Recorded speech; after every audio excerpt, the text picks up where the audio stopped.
Regulatory barriers in form of outdated and complex laws, high compliance costs, discretionary tax audits and powers, time-consuming and costly administrative procedures are among the top drivers of the high cost of doing business in Uganda today.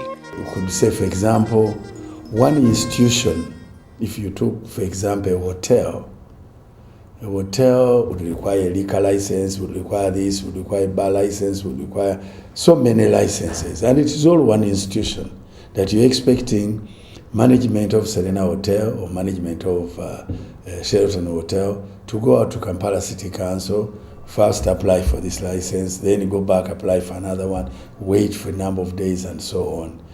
Julian Adieri is the Commonwealth Women Entrepreneur of the year 2014-2015 as declared by the Commonwealth Business Council. She is a multi-billionaire businesswoman in Uganda with interests in commercial agriculture, real estate and beverage production business. Julian shares with us her experiences in registering her diverse enterprises. I remember when we first registered the company Delight Uganda, we had to hire a lawyer. I paid the 500,000. By that time, it was a lot of money. After registering the company, I had to register the trademark Cheers. The money was not there. It took me 2 years to register our trademark as Cheers. After that, then registration of the factory, then registration with National Bureau of Standard, KCCA. It was a lot of bureaucracy. And starting up a business, and by that time I was not well knowledgeable like today. I spent a lot of money passing through third parties. In 2010, the Uganda Investment Climate Program, UICP, was launched with its initial focus on business licensing reforms and tax reforms. The Uganda Investment Climate Program was a 4-year program whose overall objective was to support the government of Uganda in implementing targeted regulatory reforms, and the essence of that was to help contribute to increased economic growth as well as ease the business cost pressures with relation to complying with regulations in Uganda by the business community. The goal of the reform initiative was to reduce licensing compliance costs to businesses by 25%, which is estimated at private sector savings in excesses of 78.3 billion. And now when we came in and did our scoping, we found out that complying with obtaining a trading license in Uganda and complying with paying taxes were one of the key issues that were affecting businesses, especially the small and medium enterprises. So what we set out to do was design a program together with Government of Uganda that would address these critical areas of focus and be able to ease business cost pressures to the private sector. And to achieve these reforms, the Government of Uganda, through the UICP, performed a comprehensive inventory and review of all business licenses in Uganda, culminating into the Business Licensing Reform Report of March 2012. Competitiveness is about reducing costs, real costs of doing business, and/or improving the outputs. The following specific activities were undertaken: inventory of all business licenses in Uganda, categorization, 15 sectors, comprehensive review of 87 licensing laws and 177 regulations, private sector consultations and surveys, analysis of business licenses. A standard cost model calculation found that the total compliance cost of business licenses amounts to 725.73 billion Ugandan shillings, representing 3.49% of GDP. In March 2012, the BLRC report was presented to the Government of Uganda, analyzing 766 licenses with the following recommendations: 41 be eliminated for serving no regulatory purpose, 294 be streamlined, 8 be amalgamated into 4 licenses, 5 be reclassified, and 418 be retained. We found that at the end of the day, there would be a heavy saving on the part of the operators of different institutions whose activities demand licenses. The following measures have been implemented. June 2013, the Business Licensing e-portal at the Uganda Registration Services Bureau was launched. We have all the information to do with all licenses that an investor requires. What was happening previously is that before a person set up a business, you would come and were tossed up and down. First of all, you wouldn't know what licenses you require to start a business. Let me give you an example. You want to start a hotel. you'd have to have a liquor license, a bar license, you have to go to Ministry of Health. There were a myriad of licenses that you required to set up this single business of running a hotel. But with these reforms, you are able to access from our website all the information that a person requires to start this business. The essence of this reform is to make sure that information is out there on which business licenses apply to businesses and what the requirements are to be able to comply with these businesses. The financial year 2013-2014 budget did acknowledge the reform process, including the following. The total saving anticipated from the implementation of the business licensing e-portal is 32.1 billion Ugandan shillings. KCCA, which was represented by the BLRC, reduced the trade license processing time from 60 days to 4 days by decentralizing the issuing authority. These reforms translate into annual cost savings of 23.4 billion Ugandan shillings. Just having information out there on its own was a huge reduction in costs, because previously businesses did not know where to go for information. Someone would start construction, for example, believing they have all the licenses that they have, and then a regulator would come in and say, stop, you don't have this license, stop them, and therefore they would lose time and money. But now with the e-licensing portal, all the information is out there, and therefore that on its own is a big cost saver.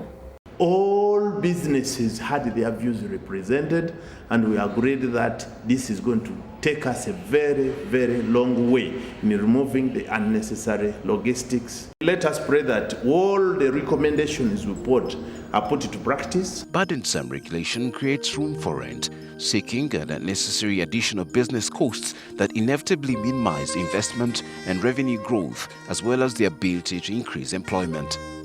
This calls for broadening of the tax net to include the informal sector and less compliant taxpayers, as well as alignment of the tax system with international best practices. The tax work under the Uganda Investment Climate Program mainly involved a review of a number of areas. One of them was the tax simplification for small and medium taxpayer, which had an aim of ensuring that there is a reduction of 20% in the compliance costs. The second area was in respect of tax incentives regime. There was a need to make sure that the Uganda tax regime is reviewed so that it can conform to best practices.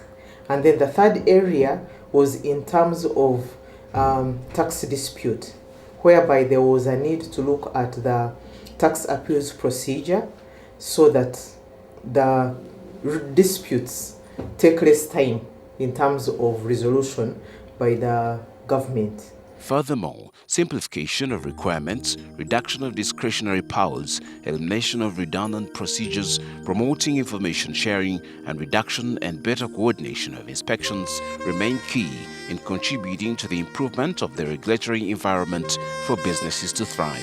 For example, under the tax incentives regime, the VAT and income tax laws were revised to streamline these laws by reducing the number of tax exemptions that were included in these laws. And I think even the government has realized even the gains they had anticipated out of those discretionary tax incentives, they are not actually coming out. Somebody will give somebody a 10-year tax holiday, he will make good profits after 8 years, 9 years, he just goes away. Let us have a good regime which is applicable to everybody, which is clear without ambiguities, and then people can be able to plan their businesses based on very good, clear tax variables which are favorably comparable to maybe some other regional players where the investment can also be done. As a result of a policy shift in government, you're seeing the embedded tax incentives within the law. Quite a number have been removed, both within the VAT and the Income Tax Acts. And so you're seeing less recourse to tax incentives going forward. I think what has happened is more along the lines of opening up certain industries that have hitherto not been contributing significantly to the economic development, and then also trying to level the playing field, because certain players in the private sector have argued that the playing field for business is not level, with some people enjoying these incentives and others not. Whilst the Tax Appeals Tribunal was set up to settle disputes relating to taxation, the High Court also claimed the same jurisdiction, and that caused a bit of confusion in the system. The courts have tended just to apply the provision without giving it meaning. So if we sort out the jurisdiction matter, then we could set up a tax appeals tribunal at the level of the High Court, so that you cut down on the steps in deciding a dispute. There was support to the government of Uganda to set up an institutional framework to champion the agreed reforms through providing support to improve regulatory quality, regulatory governance, and related investment climate reforms. We have now a reform feedback portal that is hosted by Private Sector Foundation. I would encourage the private sector to utilize this portal to provide feedback to government on their experiences in using these facilities, such as the e-registry, just to feedback to the government and let them know what their experiences are with complying with all these obligations like tax and obtaining a trading license, obtaining a construction permit, because that information is going to feed into the team that is going to design the full transactional platform. The utilization of the portal is the challenge now. It is there. Does the private sector understand it? Not yet. We need to sensitize them, we need to educate them more, using government money now, not the money coming from the donor side. And this is going to start this year. I want to thank the World Bank for putting on the e-portal. Now things are so easy. We are going to be guided on what type of licenses you want, and you can register online. We intend to have a program following on from this one that will focus on enhancing the inspections process, make it more user-friendly, make it more appreciated by the business community, and also go through the process of obtaining a construction permit and ensure that that process is online and also business-friendly, because right now it takes about 143 days for anyone out there to obtain a construction permit, and definitely that is prohibitive and does not encourage investors to come into Uganda. So our goal is to support the government of Uganda to increase its competitiveness in terms of service delivery, but also attract viable investments into productive sectors here.